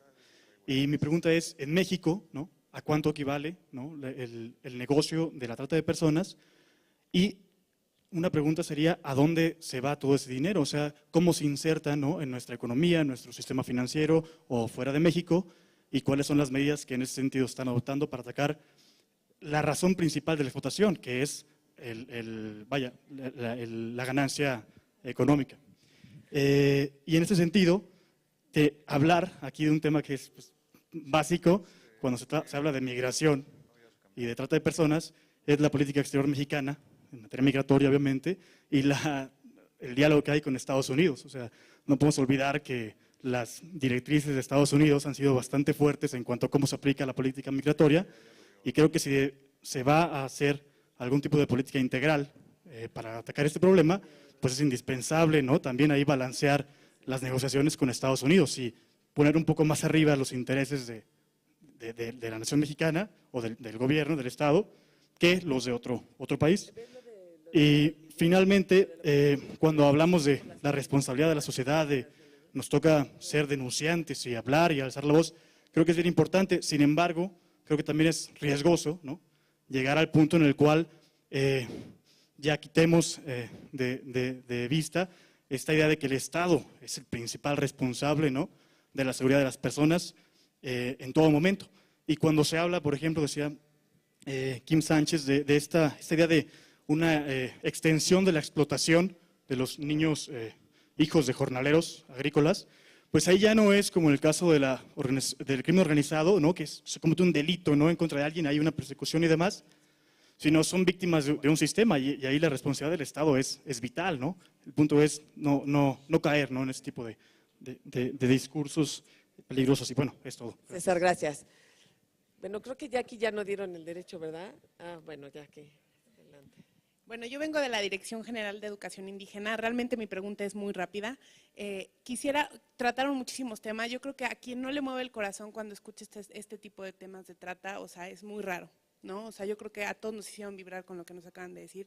Yo lo que quisiera saber y, bueno, comentar es que creo que también para mucha gente es conveniente, ¿no? O sea, en cuanto a lo del programa de niños jornaleros, nosotros nos hemos dado cuenta que utilizan a los niños porque, por ejemplo, las manitas de los niños chiquitos les sirven más que los adultos. Entonces, me gustaría a lo mejor que nada más que comentaran ese tema, porque creo que hay mucha gente que está como muy metida en este tema, pero otros no, y comentar, ¿no? Cómo a lo mejor es también porque es muy conveniente y muy triste porque así es, ¿no?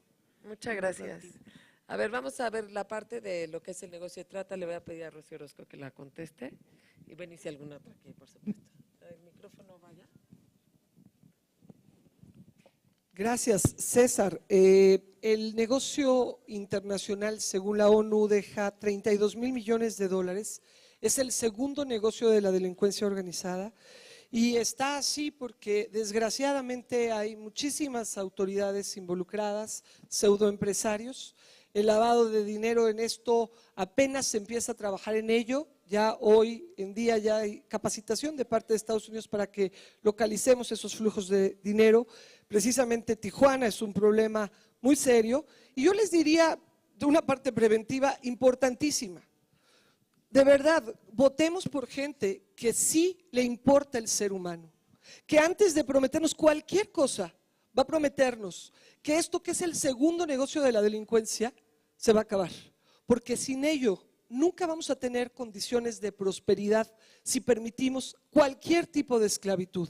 No es cierto, no vamos a tener un país próspero jamás. Yo agradezco mucho de veras a Margarita todo lo que hizo por este tema y queremos que se haga más. Y ahí, por ejemplo, los que vayan a ser candidatos en Baja California, primero que prometan eso. Los que quieran ser diputados, a ver, ¿por qué no hay un diputado que haga una comisión especial de seguimiento a las armas?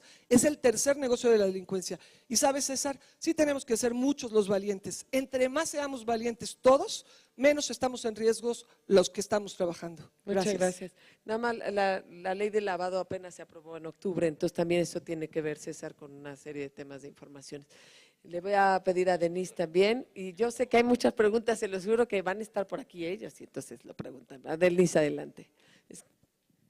Bueno, nada más para complementar un poquito el comentario que había hecho Rosy, creo que es importante mencionar las partes de las leyes de extinción de dominio, ¿no? Toda esa parte que busca justamente atacar, ¿no? A estos, ahora sí que esos inmuebles también, a toda la parte de las ganancias, y habla de la parte de la necesidad de la reparación del daño a las víctimas, ¿no? Que debe ser conformada en primera instancia, ¿no? Por esta importancia que tiene el sacar estos bienes de los victimarios, ¿no? En esas cadenas de producción, atacar a las cabezas y a veces no nada más al que está más a la mano, ¿no? Que también es lo importante.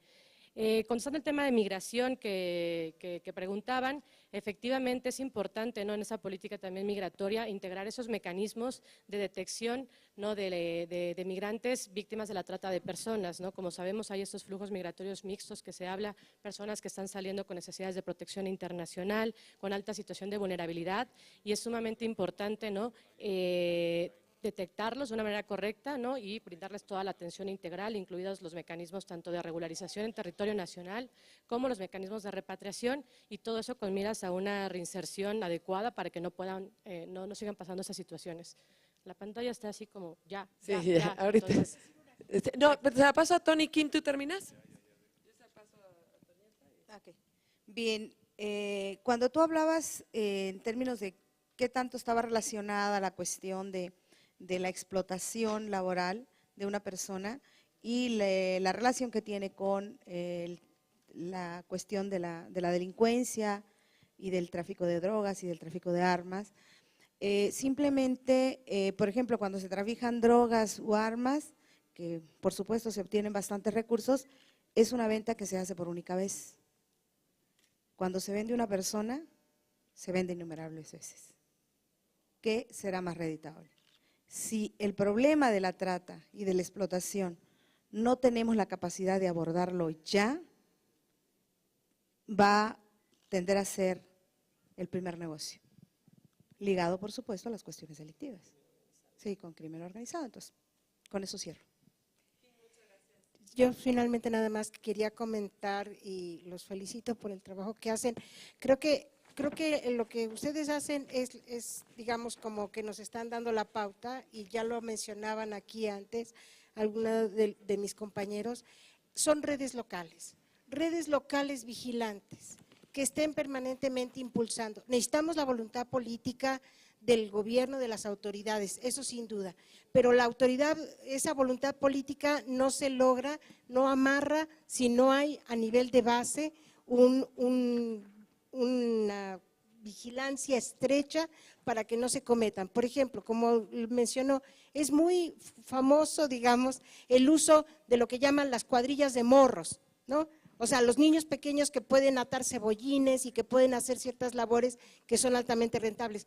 Pero más peligroso es que desde hace, digamos, un tiempo para acá, hay algunas empresas que están clandestinizando el uso de mano de obra infantil porque se les ha acusado hasta de antidumping por los productores californianos en la exportación de jitomates que llevan mano de obra infantil. Entonces, se oculta y entonces eso hace que si una autoridad que está promoviendo cierto tipo de medidas dice, no, aquí no se explota, bueno, ya no se explota, ¿no? Entonces, si hay vigilancia local, si hay redes locales, entonces podemos denunciar y podemos poner sobre la mesa eso. Los jornaleros agrícolas es muy difícil, en mucho sentido, quizás más difícil que en contextos urbanos, localizar, digamos, a los pequeños, porque incluso a veces hasta la indumentaria ocultan, ¿no?, que se tratan de menores de edad. Entonces es muy importante esa vigilancia local y esas redes locales y exigir a los empresarios que permitan entrar. Muchos académicos no podemos entrar a los campos agrícolas porque los empresarios nos tienen miedo. Cierro con una frase nada más, dice del poeta Gibran, dice, Ruiseñor se niega a anidar en la jaula para que la esclavitud no sea el destino de su cría. Creo que es momento, ¿no?, de que pongamos fin a la esclavitud de nuestros niños y de nuestras niñas. Con eso terminamos. Muchísimas gracias. Como ven, grandes expertas. Voy a hacer los avisos. Las presentaciones las van a subir en la página www.redcontraeltrabajoinfantil.com. Y les voy a pedir además que, bueno, pasen al almuerzo y seguimos después del almuerzo con las mesas temáticas. Muchas tienen que ver con las preguntas que iban a hacer y posteriormente la conferencia magistrales de Kailash Saitari y finalmente pues la presentación de conclusiones. Yo les voy a pedir otra vez un aplauso a estas expertas que han trabajado mucho este gran tema. Muchas felicidades, muchas gracias a Fundación Telefónica.